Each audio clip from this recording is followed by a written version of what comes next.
नमस्कार मित्रों, मैं राजीव रंजन प्रसाद। राष्ट्र का विभाजन दुखदाई परिघटना है।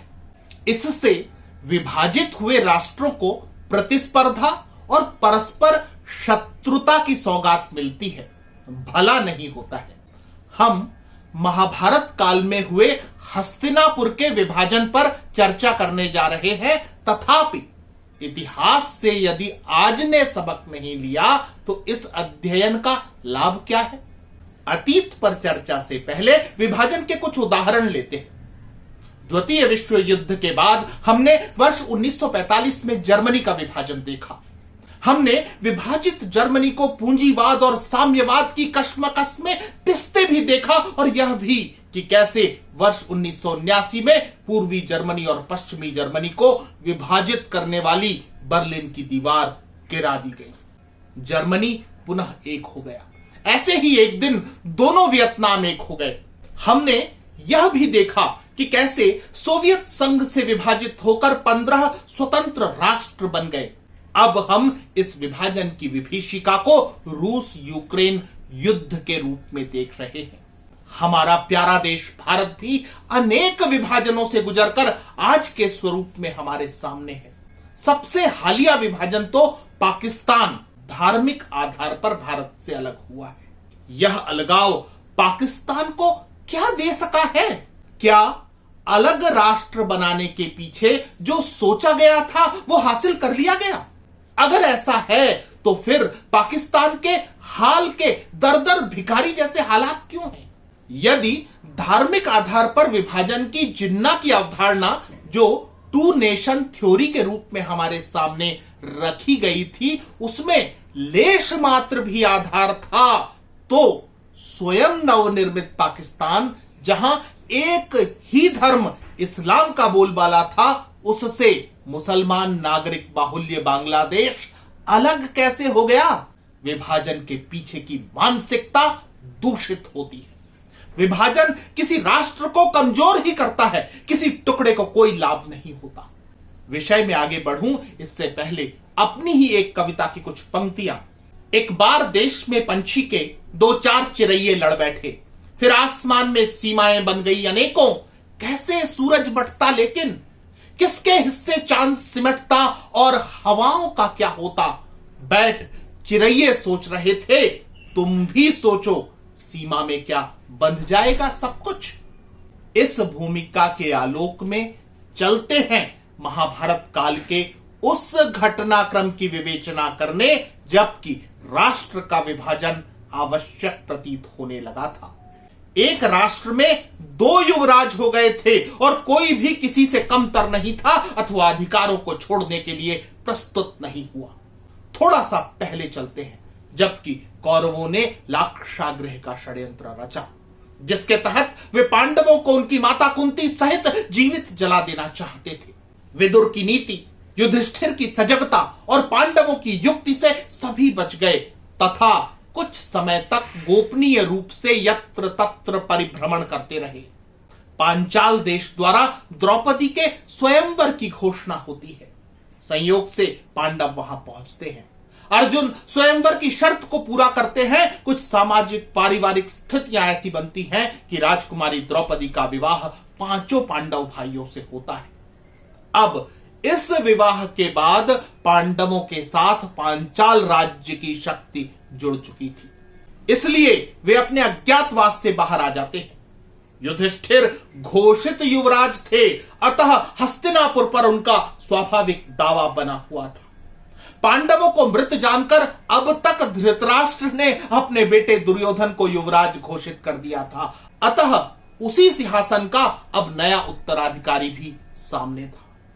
एक ही राष्ट्र और 2 युवराज, अर्थात न केवल संशय की स्थिति थी अपितु एक तरह का धर्म संकट भी था। इसका यही निदान संभव था कि या तो युधिष्ठिर सिंहासन पर अपना दावा छोड़ दे अथवा दुर्योधन। जिन पांडवों को लाक्षागृह में जला देने का षड्यंत्र था वो पहले ही आक्रोशित थे, अतः युधिष्ठिर के पीछे हटने का तो प्रश्न ही नहीं था।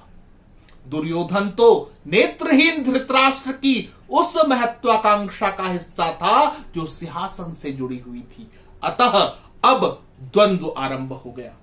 आइए जानते हैं कि इस पृष्ठभूमि में हस्तिनापुर के नीति निर्माताओं ने क्या सोचा और क्या मार्ग निकाला। दुर्योधन और उसके साथी पांडवों पर अथवा पांचाल राज्य पर आक्रमण कर देने जैसे विकल्पों पर विचार करने लगे थे। धृतराष्ट्र और दुर्योधन के मध्य इस विषय पर गंभीर मंत्रणा भी होती है, जिसमें पुत्र पिता पर सभा में विदुर द्वारा पांडवों को आमंत्रित किए जाने के प्रस्ताव पर बिफरा हुआ है। महाभारत आदि पर्व के अनुसार दुर्योधन सलाह देता है कि कुछ ऐसे गुप्तचरों को नियुक्त करना चाहिए जिनके कार्य पर पूर्ण विश्वास हो। हमें उनके द्वारा पांडवों में से कुंती और माद्री के पुत्रों में फूट डालने की चेष्टा करनी चाहिए, अथवा बहुत बड़ी धनराशि देकर राजा द्रुपद, उनके पुत्र अथवा मंत्रियों को प्रलोभन में डालना चाहिए जिससे वे पांडवों का साथ न दें, अथवा यह प्रयास करना चाहिए कि पांडव पांचाल में ही रह जाए, हस्तिनापुर आने के विषय में न सोचे। दुर्योधन ने अपने पिता को यह सलाह भी दी कि यदि कोई उपाय काम न करे तो विदुर के स्थान पर कर्ण को पांचाल भेजा जाए, वह पांडवों को लिवाने जाए और मार्ग में उनकी हत्या कर दे। धृतराष्ट्र जानते थे कि दुर्योधन के दिए सभी विचार तथ्यहीन हैं, वे काम नहीं करेंगे, उल्टे उन्हें जन आक्रोश का भागी बनना पड़ सकता है। स्वयं कर्ण भी दुर्योधन के इन विचारों से सहमत प्रतीत नहीं हुआ। अब प्रश्न था कि कुरु राज्य सभा के ज्येष्ठ इस बारे में क्या राय रखते हैं। भीष्म ने परिस्थितियों का समुचित मूल्यांकन पहले ही कर लिया था। वे जानते थे कि एक राष्ट्र के दो उत्तराधिकारी वैसे ही संभव नहीं जैसे एक म्यान में दो तलवार नहीं रह सकती है। भीष्म ने ही सर्वप्रथम हस्तिनापुर को द्विराष्ट्र का सिद्धांत दिया था। भीष्म की प्रतिज्ञा हस्तिनापुर के सिंहासन की रक्षा करने तक सीमित थी। यह प्रतिज्ञा राष्ट्र के स्वैच्छिक विभाजन से खंडित नहीं होती थी। इसके अतिरिक्त द्विराष्ट्र के सिद्धांत को सामने रखकर संभवतः वे अपने ही कुल के उस संघर्ष को थोड़ा और टालने की कोशिश कर रहे थे जो अंततः महाभारत महायुद्ध के रूप में हमारे सामने आया ही। भीष्म ने स्पष्ट कहा कि मुझे पांडवों के साथ विरोध या युद्ध किसी भी प्रकार स्वीकार्य नहीं है। संधि कर उन्हें आधा राज्य दे दिया जाना चाहिए। यदि यशस्वी पांडव इस राज्य को नहीं पा सकते तो भरत वंश के किसी अन्य पुरुष को भी वह कैसे प्राप्त हो सकता है। भीष्म अपने विस्तृत वक्तव्य में यही नहीं रुके, अपितु उन्होंने लाक्षागृह षड्यंत्र पर भी टिप्पणी करते हुए राजा को उसका अप्रत्यक्ष जिम्मेदार भी बता दिया। ऐसा कहते हुए उन्होंने आंतरिक राजनीति के भीतर की फूट को स्पष्टतः उजागर किया तथा धृतराष्ट्र को साफ साफ कहा कि यह सौभाग्य की बात है कि कुंती के पुत्र जीवित हैं। सौभाग्य का विषय यह है कि पापी पुरोचन अपने इरादे में सफल न होकर स्वयं नष्ट हो गया।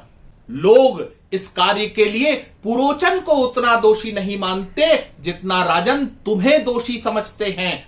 अतः महाराज, पांडवों का यह जीवित रहना वास्तव में तुम्हारे ऊपर लगे कलंक को नाश करने वाला है। अब भी यदि तुम्हें धर्म के अनुकूल चलना है तो पांडवों को आधा राज्य दे दो। भीष्म के राष्ट्र विभाजन सिद्धांत पर बोलने की अगली बारी द्रोणाचार्य की आई। उन्होंने सीधे सीधे इसी को शांति का एकमेव समाधान बता दिया। द्रोणाचार्य ने कहा कि मेरी भी वही सम्मति है जो महात्मा भीष्म की है। कुंती के पुत्रों को आधा राज्य दे देना चाहिए। उन्होंने एक कदम और आगे बढ़ते हुए सलाह दी, एक उचित दूत पांचाल भेजा जाना चाहिए जो द्रुपद से सांत्वना पूर्ण वचन कहकर अंत में वह पांडवों को हस्तिनापुर आने के विषय में प्रस्तावित करे। जब पांडवों को आधा राज्य देने के विषय में कुरु राज्य सभा के प्रमुख ज्येष्ठ सहमत हो रहे थे, कर्ण के भीतर यह सुनकर बेचैनी बढ़ रही थी। कर्ण सीधे तरीके से तो कुछ कहने की क्षमता नहीं रखता था, अतः उसने कटाक्ष का सहारा लिया। कर्ण ने द्रोणाचार्य की बात को काटते हुए एक कहानी के माध्यम से अपनी बात रखी। कर्ण ने कहा कि एक समय राजगृह में अंबुबीच नाम के एक राजा राज्य करते थे। वे श्वास के रोग से पीड़ित थे, एक स्थान पर पड़े पड़े लंबी लंबी सांसें खींचा करते थे, इसलिए प्रत्येक कार्य में उन्हें अपने मंत्री महाकर्णी के अधीन रहना पड़ता था। मंत्री को सैनिक बल प्राप्त था, अतः स्वयं को सबल मानकर वह राजा की अवहेलना करता था। वह तो राज्य को हड़प लेने की ही इच्छा करने लगा, तथापि अत्यंत प्रयत्न करने पर भी वह दुष्ट मंत्री राज्य न ले सका। अर्थात भाग्य न हो तो सिंहासन नहीं मिलता है। कर्ण का यह कटाक्ष उस समय राज्यसभा में अपनी बात रख रहे द्रोणाचार्य को खटकना ही था। उन्होंने कर्ण पर नाराज होते हुए कहा कि उसके द्वारा दिया गया यह उदाहरण एकांगी है और वह ऐसा केवल दुर्योधन प्रियता में कह रहा है।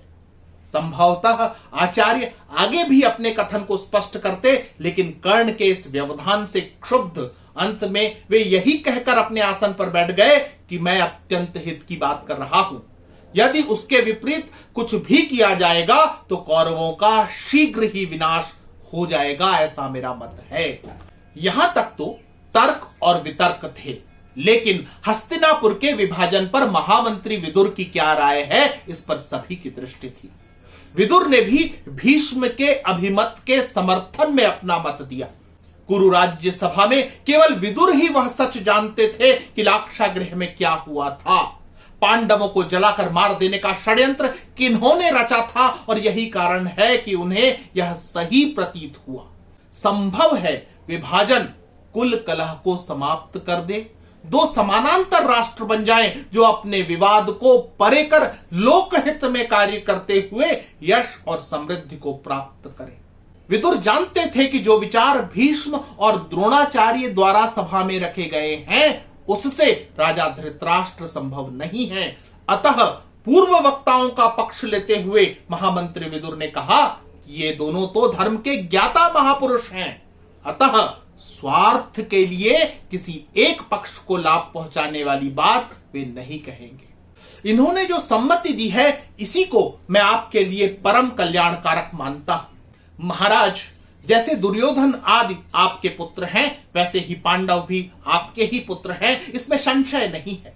इस बात को न जानने वाले कुछ मंत्री यदि आपको पांडवों के अहित की सलाह दे तो यह कहना पड़ेगा कि वे मंत्री आपका कल्याण किस बात में है यह नहीं देख पा रहे हैं।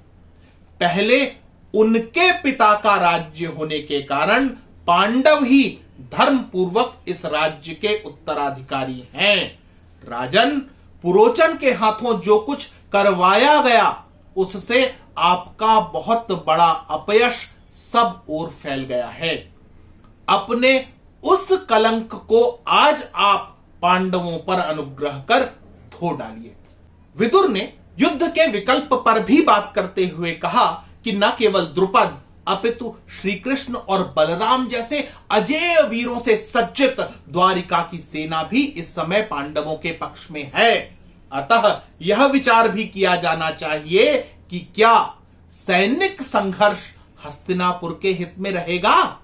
धृतराष्ट्र को भी विदुर का दिया विकल्प उचित लगा, क्योंकि पूरा राज्य न सही अपने पुत्र के लिए आधा तो वे सुरक्षित कर ही रहे थे।